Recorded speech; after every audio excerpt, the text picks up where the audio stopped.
Estamos de volta com o programa Saber Direito Debate, hoje conversando com a professora Patrícia Vanzolini, ela que ao longo desta semana ministrou o curso aqui no Saber Direito, Biodireito Penal.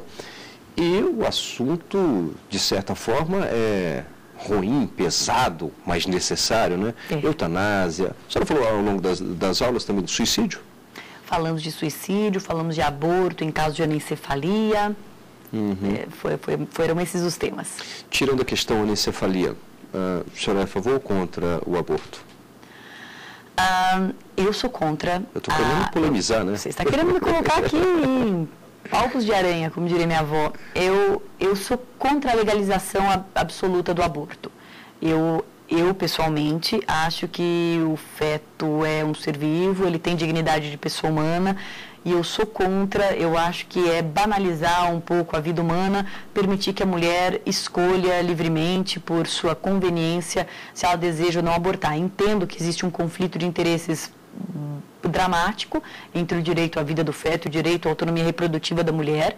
Sei, até porque sou mãe, o quanto um filho muda a vida de uma mulher e imagino o quanto um filho indesejado possa realmente ser perturbador na vida de uma mulher, mas eu creio que existe um bem jurídico importante do outro lado, que é o direito à vida de uma pessoa humana e, portanto, sou contra a descriminalização absoluta ou mesmo durante determinado prazo. Essa é a minha posição pessoal. Existe, é claro, do ponto de vista prático, um questionamento aí de cunho pragmático mesmo, que é em que medida a punição do aborto evita abortos. Eu estou dizendo um pouco do ponto de vista abstrato e ético.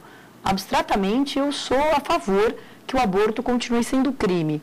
Eu sou contra a realização de aborto, eu sou a favor que o aborto continue sendo crime.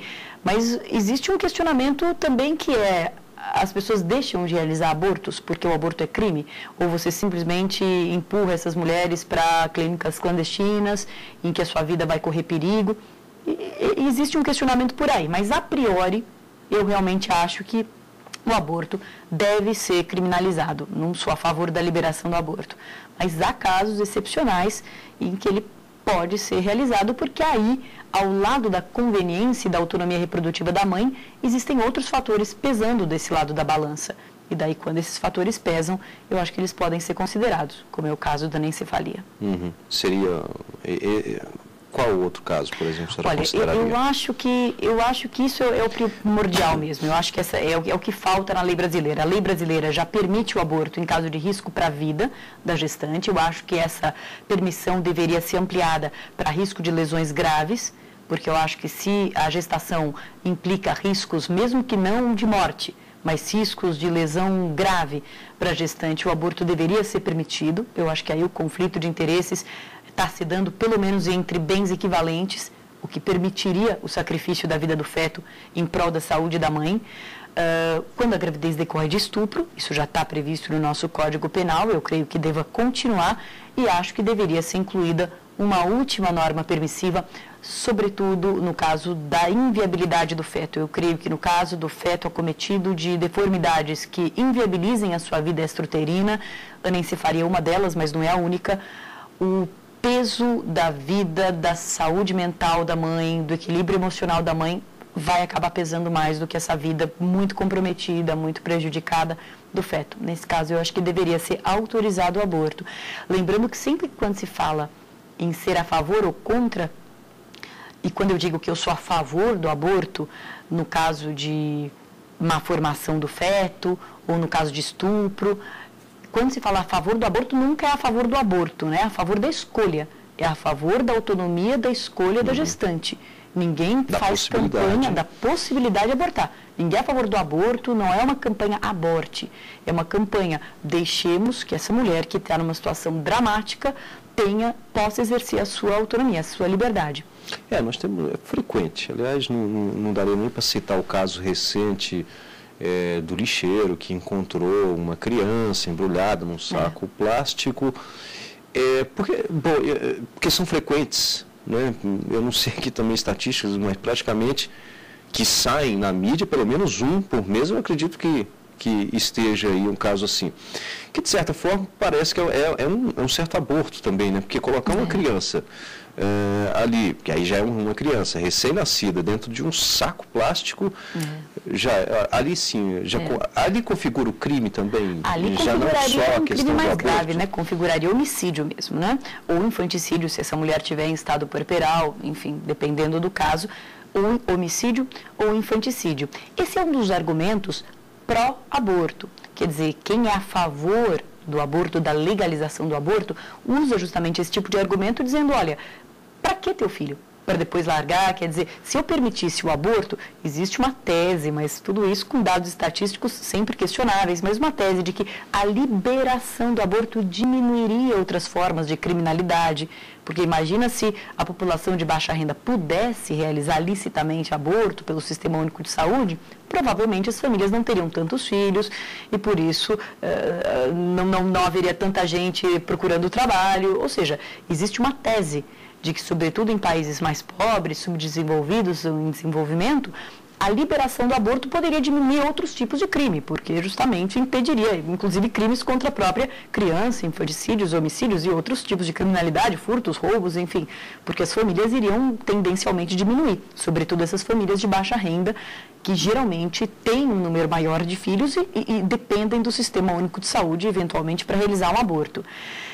Eu acho que, por isso que em alguns países, por exemplo, o Uruguai admite o aborto por razões econômicas. O Uruguai, que é a legislação mais permissiva de aborto na América Latina, permite aborto em caso de risco para a vida da gestante, em caso de estupro como nós e também em caso de situação econômica que a família não possa sustentar aquela criança. Então, se essa mulher tivesse podido abortar talvez aos 2 meses de gestação, não tivesse jogado a criança no lixo depois de nascida. O raciocínio é esse. Eu, pessoalmente, acho, mais uma vez, eu acho que é sempre o fio da navalha, são sempre questões muito, assim, difíceis de se decidirem. Eu, a princípio, sou contra o aborto por razões econômicas, mas acho que o Estado, se o Estado e nós, como sociedade, achamos que é tão importante a vida do feto, ao ponto de impedir a mulher de abortar, importante ao ponto de obrigar a mulher a ter um filho que ela não quis, nós, como Estado e como sociedade, precisamos nos mobilizar ativamente para dar para essa mulher condições de ter esse filho. Então, ou então de doá-lo. Então, o que eu creio é que falta um pouco por parte do Estado. É muito fácil, o direito penal é um direito muito barato para você fazer política pública, porque só custa a tinta que vai imprimir um novo código. O Estado não precisa gastar nada para fazer direito penal. Basta ele dizer, é crime. Está vendo como nós estamos protegendo o feto? Não, não estamos. Proteger o feto seria ativamente fazer campanhas de doação de criança. Essa mulher não precisava jogar no lixo. Ela podia ter dado a criança à adoção. Mas será que as pessoas de baixa renda sabem como é o procedimento? Elas sabem que elas não vão ser punidas se elas doarem essa criança? Ou que houvesse um incentivo do Estado, é claro que isso é difícil, não temos dinheiro para nada, mas que houvesse um incentivo do Estado para ajudar a gestar o filho. Olha, a mulher vai ali e fala, não tenho forma não, eu preciso abortar porque eu não tenho como dar de comer para essa criança. Prefiro abortar agora do que ver ela morrer de fome, como o meu outro filho no ano passado. Então o Estado forneça meios para essa mulher conseguir não ver o seu filho morrer de fome. Ou seja, eu sou contra o aborto por razões econômicas, a legalização do aborto por razões econômicas. Mas acho que, em contrapartida, deve haver um trabalho do Estado e da sociedade mais proativo do que apenas punitivo para preservar a vida do feto, para mostrar o quanto a vida do ser humano é digna de valor. Então, o próprio Conselho Nacional de Justiça tem feito um trabalho no sentido de facilitar a adoção no Brasil, porque muitos também falam que é muito complicado, mas as estatísticas mostram que a maioria das crianças adotadas normalmente são loirinhos, bonitinhos, dos olhos azuis e com uma idade abaixo, né? E isso realmente acaba causando uma certa dificuldade. A criança chega a uma certa idade e não consegue mais ser adotada. Mas diante de um fato como esse, em vez de colocar dentro de um saco plástico e num lixo, talvez pudesse fazer uma campanha um pouquinho mais radical e voltar à moda antiga de colocar numa cestinha, bater na porta e sair correndo, né? Pois é, agora imagina, você tem toda a razão, existe esse perfil do adotante, né? Então imagina o que seria uma campanha pública, coloque-se lá a Madonna, com a sua família multirracial, coloque-se lá a Angelina Jolie, é um processo de educação da sociedade. Por que nós precisamos adotar crianças para fingir que elas são da nossa própria família? Por que não enaltecer uma família multirracial? Por que não colocar isso na mídia? Que não há, né? Não destruir um pouco os mitos a respeito da adoção, de que vai ser uma criança complicada. Ora, tantas crianças aí gestadas por seus próprios pais biológicos são complicadas, cometem crimes até bárbaros contra os pais. Então, é nesse sentido que eu acho que o Estado poderia ser proativo, né? E já está sendo, como você mesmo destacou, aí a ideia da mudança da legislação para tornar um pouco menos burocrática o processo de adoção, mas outras medidas poderiam ser feitas em termos de educação da sociedade mesmo. Para isso, olha, tem primeiro para a anticoncepção, né? Evidente, assim, uma campanha grande, intensa para a anticoncepção. E para isso é preciso baixarem-se os preconceitos, um pouco desse viés religioso, e assumir-se que adolescentes têm vida sexual ativa, então eles precisam de preservativo, o Estado precisa fornecer, eles precisam de pílula anticoncepcional, precisam de acompanhamento para dizer como é que toma a pílula anticoncepcional. Então, uma campanha de anticoncepção ou também intensa. Cirurgias, ou seja, já seria uma medida mais radical. É complicado, né? A esterilização em quem não teve filho é uma medida aí um pouco radical. Para quem já teve muitos filhos, ela é viável. Mas para os adolescentes, que são a grande... Né, é aí que começa a história, né? Você vê meninas de 15, 16 anos, daí com 30. Eu acho que essa mesmo. Não tô sabendo se esse é o mesmo caso, mas teve uma agora que deixou o filho numa... da caçamba. É esse o caso? Ou da caçamba. Ela já tinha 6 filhos, né? Ela tinha 39 anos, ela tem 39 anos e esse era o 7º filho. Então, você imagina quando é que essa mulher começou a ter filhos, né? Para ter 7 filhos até os 39 anos. Então, nesse caso, uma esterilização poderia ser viável. Passou da hora, né? Passou. Professora Patrícia, bom, a senhora já deu para perceber que é uma apaixonada mesmo pelo direito penal. Aliás, já fez essa declaração de amor logo no início do programa. Nas horas vagas, assim, na hora de ir ao cinema, ver o que? Uma comédia romântica ou continua insistindo num suspense, num filme policial? Eu adoro, eu sempre gostei de policial, de suspense, até de um terrorzinho, eu gosto de medo, eu gosto de filme de tribunal. E claro, eu assisto também outras coisas, mas eu te digo que se eu tiver que escolher, eu gosto de filme, eu adoro romance policial, é meu grande vício. Pego uma obra e vou em frente, não paro, como livro, não paro mais. Então, realmente é vício. O direito penal está bem na sua vida, não só pela questão profissional, mas também pessoal. Afinal de contas, seu marido também é um criminalista, né? Eu casei com um criminalista, meu marido foi delegado de polícia durante muitos anos, depois pediu exoneração para se dedicar à carreira acadêmica e à advocacia, mas também tem o direito penal no sangue, assim, já entrou na faculdade querendo trabalhar com penal, sempre gostou disso. Então, lá em casa só se fala penalês. Pois é, eu ia perguntar isso, como é que é o dia a dia ali? Tá com a conversa sempre acaba fluindo para esse lado? Ou vocês evitam? Não, olha, eu já vi casais que dizem, não, nós não falamos de trabalho. Eu adoro conversar de direito penal. Eu por mim, eu fico, porque realmente é uma coisa que transcende o trabalho, né? Eu tenho prazer em estudar. Então, eu pessoalmente acho ótimo ser casada também com alguém do meio. Acho que, claro, não teria nada contra se tivesse me apaixonado por um dentista, não ia deixar de casar por isso. Ou por um advogado tributarista, imagina. Aí já é mais difícil, um advogado tributarista. Mas eu pessoalmente acho que com a maturidade a gente vê que a existência de muitos pontos em comum num casamento é uma coisa realmente que acaba ao longo prazo sendo gostosa de viver. Bom, falamos de cinema, vamos agora falar de literatura. Nós temos aqui uma obra, Direito Penal. Tem aqui Maria Patrícia Vanzolini, a coordenação. Isso. Deixa eu mostrar aqui e gostaria que a senhora comentasse então essa obra. Pois é, como eu trabalho muito com concurso, eu tenho outras obras para concurso público, mas como o tema aqui, olha, o pior é que o livro está até usado, está vendo? Porque é o meu, propriamente, é o de minha propriedade, além de minha autoria.